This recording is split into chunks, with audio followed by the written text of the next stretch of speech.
Lyon Pôle Bourse, faire grandir les entreprises grâce à la cotation, animer le club des sociétés cotées et développer un écosystème boursier dynamique.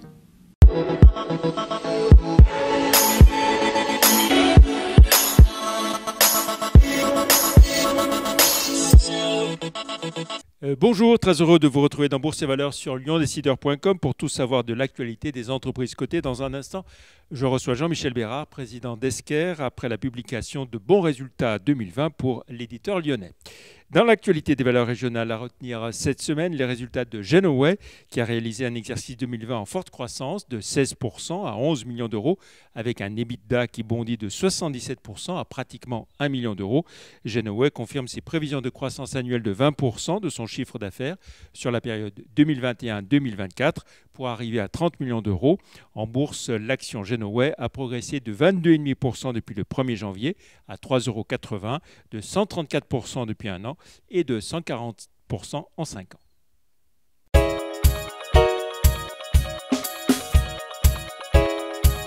La valeur de la semaine, c'est donc Esker, dont nous accueillons le président, Jean-Michel Bérard. Bonjour. Bonjour. Merci d'être avec nous. Alors 2020, un bel exercice pour Esker, avec un deuxième trimestre un peu contrarié, bien sûr, mais un joli rebond au troisième et quatrième trimestre et au final, une belle progression. Une belle progression. Le chiffre d'affaires a progressé de 9%. Et puis nous avons réussi à publier la même profitabilité que l'an dernier, mais voire même un petit peu supérieure en résultat net et en résultat d'exploitation. C'est une année qui était un peu contrastée, avec un deuxième trimestre qui a été compliqué, parce que nous vivons non seulement des abonnements que les clients nous payent, mais également du volume de factures qu'ils nous envoient pour les traiter. Et bien, ce volume a considérablement réduit de l'ordre de 30% au cours du deuxième trimestre. Et on a eu un peu de rattrapage au troisième et au quatrième, mais on n'a pas tout récupéré. Donc on a fini l'année sur 9% au lieu des 20% qu'on attendait. Un peu plus de 112 millions d'euros. Ouais, 112 millions d'euros de chiffre d'affaires. Alors ensuite, au niveau de l'activité, on a très peu signé au deuxième trimestre. Là, le marché était en phase de sidération. Et puis les clients se sont réveillés au troisième et au quatrième trimestre. Et donc en signature, on est en progression de 17%, avec un T4 qui a été remarquable. Donc on est relativement confiant sur l'année 2021.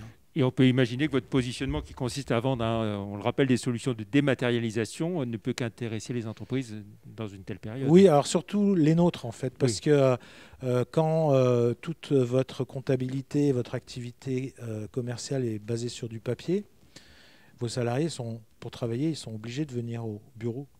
Alors que quand tout est dématérialisé, à partir de leur foyer, ils peuvent continuer à prendre les commandes des clients, facturer les clients, encaisser les clients, payer les fournisseurs. Et donc l'activité de l'entreprise ne s'arrête pas. Donc il y a pas mal d'entreprises qui ont réalisé ça et qui ont accéléré leur mutation. Croissance, on va dire, partout dans le monde, aussi bien en France, en Europe et aux États-Unis. Alors c'est très inégal. Oui. C'est très inégal. On a une zone Asie-Pacifique qui a continué de croître sur un rythme fort à 27%. Les États-Unis qui ont cru globalement de 12% et l'Europe de 6%. Et encore en Europe, on a une grosse différence entre l'Europe du Nord et l'Europe du Sud, donc Italie, Espagne, France, qui a quasiment fait du surplace, alors que l'Allemagne et l'Angleterre sont bien défendus. Vous l'évoquiez tout à l'heure, vous le disiez, un nombre élevé de signatures en fin d'année. On peut considérer donc que ça va jouer à plein sur le chiffre d'affaires 2021 ? Oui. Là, aujourd'hui, on est en train d'installer les clients et donc ça devrait se transformer en chiffre d'affaires. Donc, si on n'a pas un autre confinement strict comme on a pu avoir au mois de mars, ça devrait se passer au niveau mondial. Alors, votre activité historique hors solution SaaS dans le cloud ne représente plus que 7%. Heureusement, d'ailleurs, parce que ça s'est bien cassé la figure l'an dernier. Toutes ces activités traditionnelles, c'est les premières à pâtir des mauvaises conditions économiques. Et donc, ça ne représente plus que 7%, Dieu merci.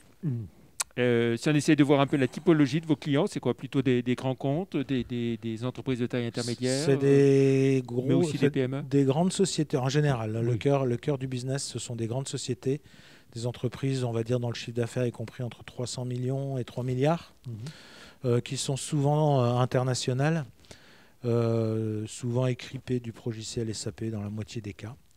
Et plutôt dans des activités où il y a beaucoup de bons de commande et beaucoup de factures. Donc ça nous exclut les banques, les assurances, c'est plutôt l'industrie, l'agroalimentaire, l'industrie du luxe, enfin toute forme d'industrie.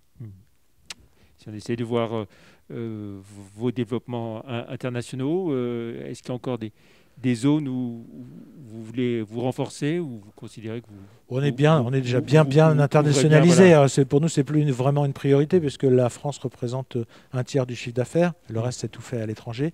Après, il y a des zones effectivement sur lesquelles nous ne sommes pas présents.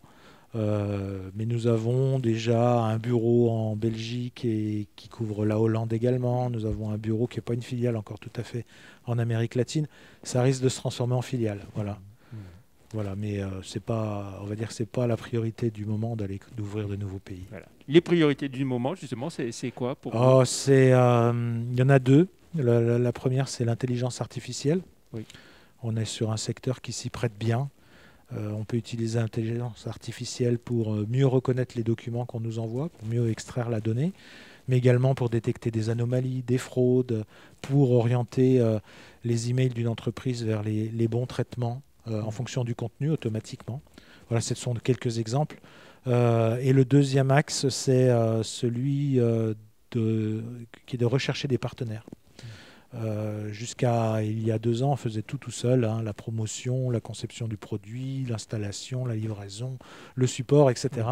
Et là, on souhaite s'entourer de partenaires pour faire l'implémentation chez les clients, pour revendre nos solutions, pour les intégrer dans les leurs.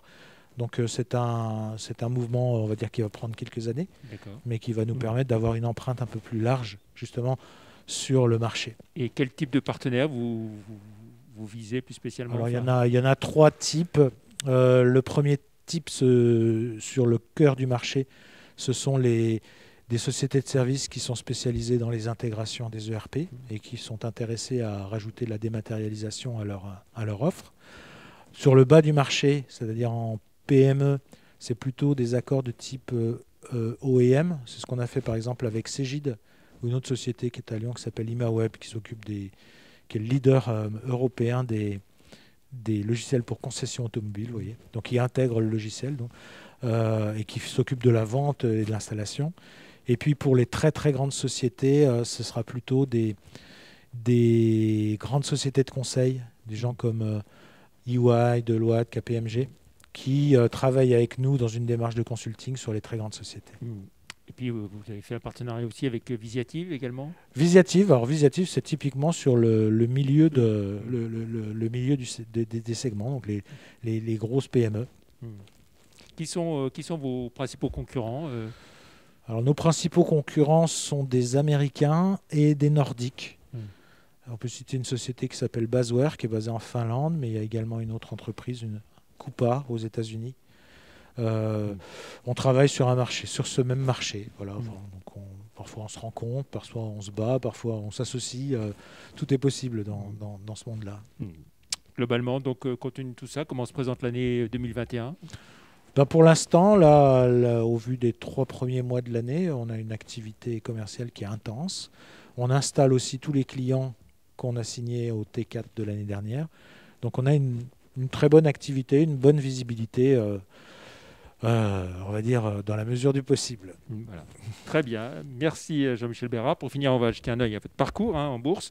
Au moment où on enregistre cette émission, vous êtes à 199,20 €, plus 12,8% depuis le 1er janvier, plus 118% en 1 an et 630% en 5 ans.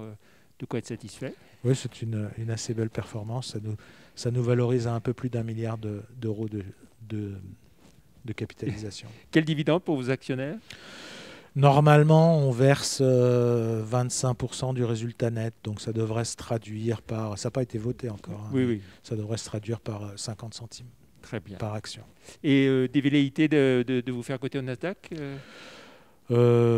Pourquoi pas, mais c'est pas vraiment urgent. Ça s'était dit un peu il y a quelques temps. Ça s'était dit, oui. La journaliste avait trouvé que c'était une bonne idée. Mais c'est pas forcément quelque chose à Il n'y a court pas de terme. décision de prise en tout cas. Non. D'accord. Très bien. Merci beaucoup d'être venu dans Bourse et Valeurs, Jean-Michel Bérard. Merci. Plus d'informations sur Esker sur les sites live.ronex.com et zonebourse.com. On se retrouve la semaine prochaine pour une autre émission. Merci, au revoir. Très bon week-end. Merci. Merci.